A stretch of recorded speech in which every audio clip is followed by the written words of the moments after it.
Hi friends, welcome to sivagamiskitchen. இன்னைக்கு கார சட்னி கொடமிளகா வச்சு எப்படி செய்யலாம்னு பார்க்கலாம் வாங்க. 2 ஸ்பூன் ஆயில், 2 ஸ்பூன் கடலைப்பருப்பு, 2 ஸ்பூன் உளுத்தம்பருப்பு,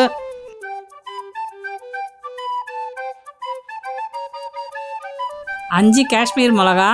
இது காரம் கம்மியாக இருக்கும், கலர் ஹோட்டல் கலருக்கு நல்லாயிருக்கும். வெங்காயம் 2 பொடியாக நறுக்கியது,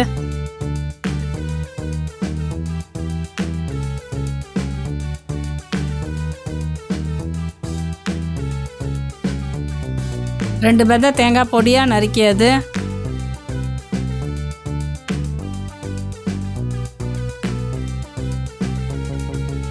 3 தக்காளி கட் பண்ணது,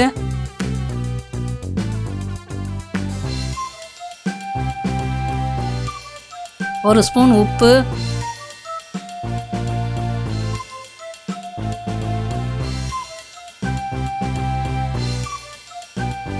1 கொடமிளகா கட் பண்ணது,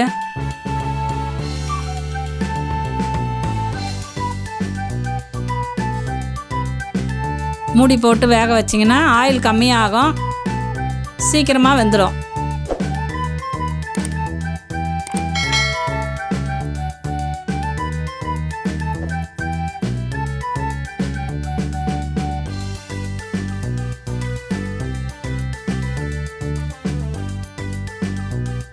அஞ்சு நிமிஷம் ஆறுனதும் சட்னி பதத்துக்கு மிக்சியில் போட்டு அரைச்சிக்கோங்க.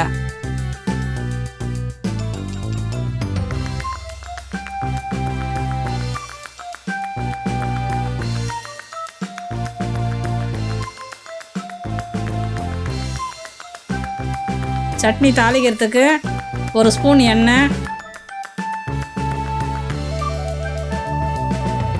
1 ஸ்பூன் கடுகு, 1 ஸ்பூன் உளுத்தம்பருப்பு,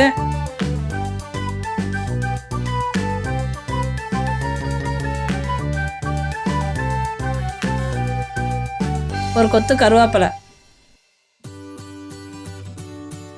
இதெல்லாம் பொரியட்டோன்னு அரைச்சி வச்சுக்கிற சட்னியில் கொட்டிக்கோங்க. சுவையான கொடமிளகா கார சட்னி ரெடி. வீட்டில் செஞ்சு பார்த்துட்டு எப்படி வந்திருக்குன்னு வீடியோ கீழே கமெண்ட் பண்ணுங்கள். இந்த வீடியோ பிடித்திருந்தா லைக் பண்ணுங்கள், கமெண்ட் பண்ணுங்கள், ஷேர் பண்ணுங்கள். நம்ம சேனலை சப்ஸ்கிரைப் பண்ணுங்கள், பெல் பட்டனை கிளிக் பண்ணுங்கள்.